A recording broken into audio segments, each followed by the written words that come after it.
Yeah, it's Enigma. I got J.E.'s up here with me. That's Putin Calabao to all your people all over the world. Yeah. You know what I'm saying? Flipped up, Great Assault, first anniversary. Yeah, man, make some noise.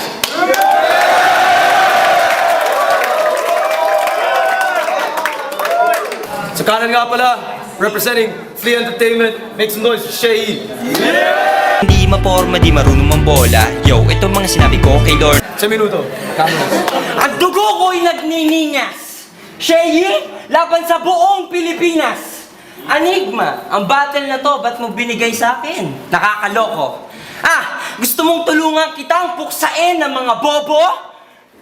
How ironic na heavyweight ang payatot na to. Napabakit ako. Siguro dahil sa malaki mong ulo na napuno na ng sigawan ng tao. Alam ko nahihirapan ka na bro, pero magpasalamat ka sa akin kasi ako ang pupugod sa'yo. Ang number 9 sa'yo hindi lucky.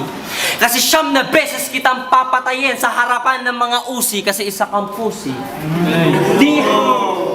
Hindi lang ikaw. Lahat ng nakalaban mo, lahat mga hinamon ko, ayaw.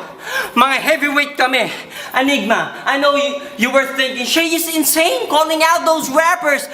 You know what I was thinking? Pussies of the same gender push out together. Yo! Oo, tinalo mo ako dati. Salamat sa aking pagkataba, lalo akong nanggigil. Sa pangangapa, hindi ako tumigil. Tara magkasupukan na. Pustisa mo laban sa bago kong pangil. Time.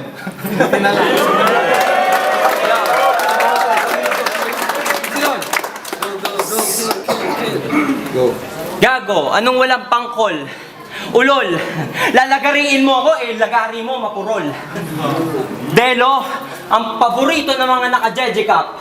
Pinakasikat sa lahat. Mas marami pa siyang likes kaysa sa fake at genuine pages ng Flip Top. Nakakapeste kung iisipin mo. Leche, hindi ko naiisipin kasi lahat naman ng fans mo peke parang ngipin mo. At ito, totoo.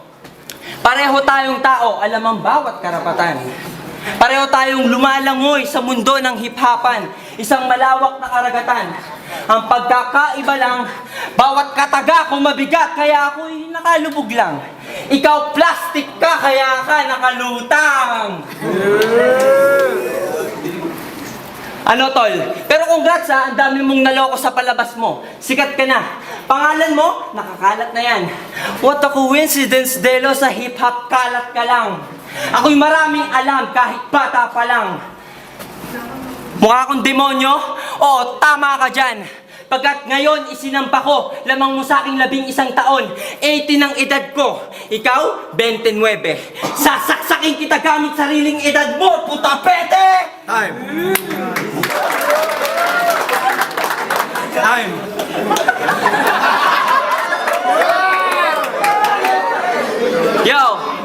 Yo, ang laban na to parang Alfred versus Taguro. Tingnan mo, Kimpi. Versus Taguro. Yo, napanood ko to sa Bubble Gang at sa Comedy Bar. Si Delo, kahit ganyan yan, marunong rin palang lumugar. Benta ka sa GMA, ikaw ay kapuso. Ay mali, kanguso. Hoy payaso, tinitingala ka ng ibang hip-hop sa entablado. Magpapakita ka ng ganun sa tao? Tangina. Tol, pagpapakita ka ng ganun sa tao? Yo, Tol, alam ko naman na wala kang pera. You're a walking example na sa Pilipinas mahirap talagang kumita ng pera. Kaya ka nag-abroad, naliligo, nagtrabaho, kumakain ka doon. Alam ba ng asawa mo na may babae ka doon? Hey, idol! Ba't ka gumawa ng ganun? Mabait naman yun. Sa'yo laging tumutulong. Aba dapat lang kasi mukha siyang katulong. Yo! Speaking of tulong, bumili ko ng mixtape nyo dati. Grabe, shit, para akong bumili ng tae. Yo. Pero kahit paano, salamat sa mga kanta mo. Sila'y nagsisilbing mga paalalang magaganda ang mga kanta ko. Time! Yeah! OT. Kaya sino nauna kanina? Si Delo, 1 minuto ay Shay. Ano ba go? Tahimik lang, oy! Game! I researched about Delo nung una. Ang puta, para akong kumalkal ng basura. Tol. Pero kahit ganon, yung Masa, tanggap siya. Kahit ganyan ka lang. Masa, tipikal na Pilipino, na ang mga pangarap hanggang dyan na lang. Haha! Delo is funny. He's a joker. Funny how it rhymes with mediocre. Kawawa naman si Juan. Akala niya, yan na ang number 1. Akala niyo si Delo simple lang. May lyrics yan. Hanggat andito si Delo, first placer ka lang. Hambog! Mga mayayabang lang ang mahilig magbilang. At wag mo nilalang ang mga nilalang sa iyong likuran. Kung ano ka ngayon, Delo, tao ang gumawa sa'yo. Mga bobo, bakit nyo sinamba to? Isa kang peking Diyos, anito, na sinampal ko. Kaliwat kanan ng gamit ko katotohanan. Ako'y inyong pasalamatan pagkat ang mga walang ilaw na nakatira sa squatter house ay aking naliwanagan. Go!